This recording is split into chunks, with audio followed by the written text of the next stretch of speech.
What's up, guys? Coach Az here, coming at you from my office/home dojo.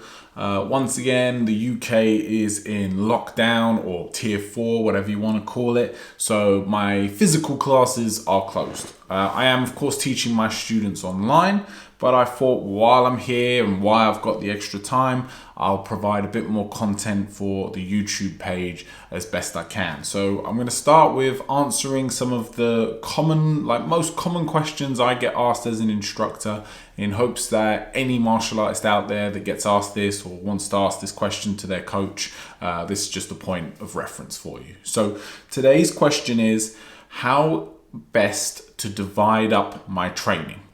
So this is a very broad question, of course, and I'm talking to you from a very general point of view in terms of what your martial art practice is, and of course, what level you want to take it to. So let's start with the whole, what martial art are you practicing? Because I get asked this as a kickboxing coach primarily. So the majority of my students are focused on and compete in or work towards kickboxing. Now, some guys are into MMA and they come to me for their striking training and then they go elsewhere to do their other things. So they've asked me, how best to balance it. Realistically, it doesn't matter. Whatever your discipline is, whatever your focus is, here is my general all-purpose answer that you can apply. Here's what you need to practice. You need to work on your skills.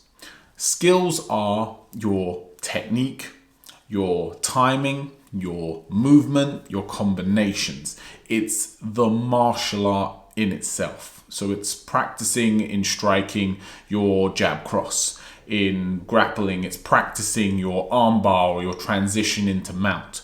In wrestling, it's your entry into a takedown. It's the maintaining the single leg or defending the single leg. It's the nitty-gritty. Okay, this is what your skill practice is. And this should be, in my opinion anyway, the vast bulk of your training. So whatever time you have to train, let's say let's just do a simple example. You've got 5 hours a week of which you can train. I would say 3 to 4 of those hours, and I would lean towards 4, 80% of your training should be skill-based practice. Why? Well, the question has to be, what do you want to be? And if you want to be a very good martial artist, kickboxer, MMA fighter, jiu-jitsu practitioner, wrestler, to get really good at something, you must practice that thing. So by that, I mean the other elements of your training might be, for example, strength and conditioning. Strength and conditioning is your weight training, your calisthenics. It also is your road work, your cardio, your hill sprints, all of that stuff. This stuff is great. Of course it is. But it's not what's going to make you a great martial artist. A martial artist is not a runner. A martial artist is not a weightlifter. They might use elements of it in their training, but it's not what they are. So if you want to be the greatest kickboxer, I recommend highly that you spend the majority of your training time kickboxing. Now, you're going to see other benefits from that: increased cardiovascular, increased strength, increased muscle tone. All of that stuff comes with doing kickboxing training, of course. But really what you're going to develop is the very specific skills at the thing that you're trying to improve. So let's say that we're doing that 5-hour model, that you've got 5 hours a week, 1 hour a day through the weekdays. I would say that 4 of those days should be skill-based practice. Now, how you divvy up those 4 days is completely up to you. Like I said, it's more than just kickboxing. That can then be broken down. Or it's more than just jiu-jitsu. That can be broken down. So let me give you an example with kickboxing. You might spend one of those days a week, and this is provided that an instructor doesn't have lesson plans and you're going in and you're managing your own training, or you're a coach and you're setting up a program for your fighter. One of those days might be pad work, working very specific combinations: jab cross hook, jab cross back leg roundhouse, etc., etc. Here you're working on timing. Here you're working some movement, you're working accuracy, and you're polishing the technique, making sure they pull their hands back to a guard, making sure that they get good rotation through their shoulders, etc. The next day, you might work on something a bit more nuanced and specific. So for example, you might spend a whole session just working on countering techniques. Techniques that require you to let your opponent commit first, to pull back, create space, to turn off and create an angle, and to strike, whether it be with your hands or your feet. Now again, you might be doing that on pads, or you might be working in with a partner. You might be doing it as a Dutch drill. You might be doing it with a hanging bag and swinging the bag to simulate the attacking opponent. But really what the focus here is, it becomes even more specific. It's not just technique training, it's counter technique training. Now, on another day, you might do, let's say, a heavy bag day, and this might just literally be to implement everything at a very high volume. So again, it's kind of like your strength and conditioning, but it's very much related back to the sport. So rather than going for a run to improve your cardio, you're doing 10 2-minute rounds on the bag. High intensity. So you're really pushing the pace and you're trying to work all of the combos that you would regularly use or what you've been working in your classes. But the real true focus is to build up your stamina and your ability to last within the fight. And let's say you've got one more day, that might be your sparring day. And of course, with sparring, it can be as specific or as general as you like. So your approach to sparring might be that you're just going to spar and you're going to see what naturally comes out, and hopefully you're there with a coach and they're going to give you some feedback on what's working, what's not working, what you need to develop, and then you can spend the other days on the next week developing to make an improvement. Or again, you can be very specific in sparring. You can come in after practicing all your counter drills and just say, I'm going to focus on countering. Not going to tell my opponents, not going to tell my partners. In my mind, I'm going to play the role of the counter fighter today, and I'm going to work and develop on that. So that's how I would divvy it up in that. Now, if you were doing jiu-jitsu, again, you would divvy it up. Maybe you do a day on your top game. Maybe it's a day working on transitions from positions. Maybe it's a day working one very specific attack, like an arm bar, and different entries and different situations that would get you there. Maybe sometimes you're going to do a situation like someone's got your back and they're threatening the rear naked choke, and you're now having to practice all the different ways that you could defend in that worst case scenario. Skill-based training.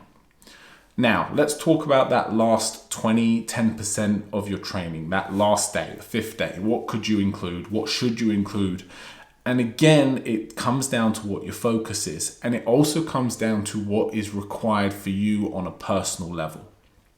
The majority of people I see, majority of people I teach and train actually need to go and do yoga or stretching.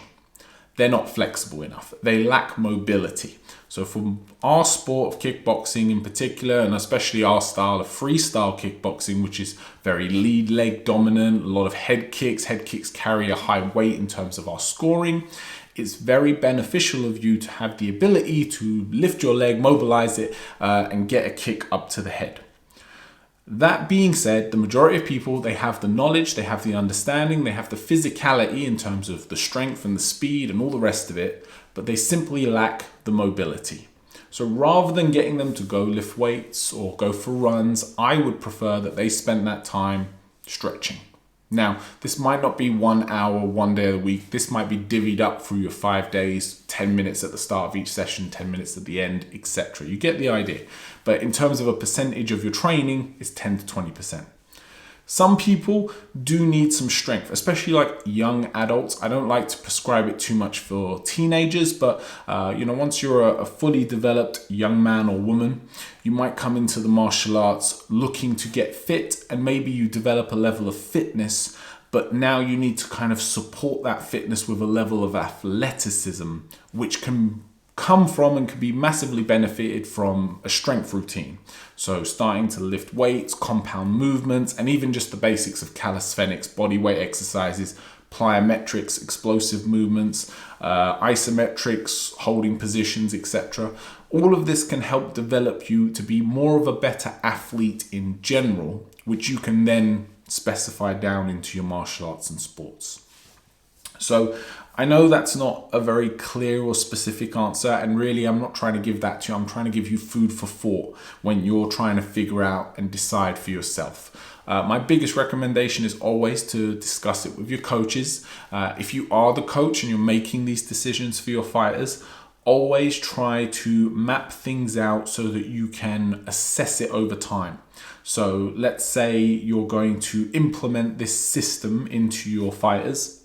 Put it in place for at least, I'd say, a 6-week period without much change and see the results.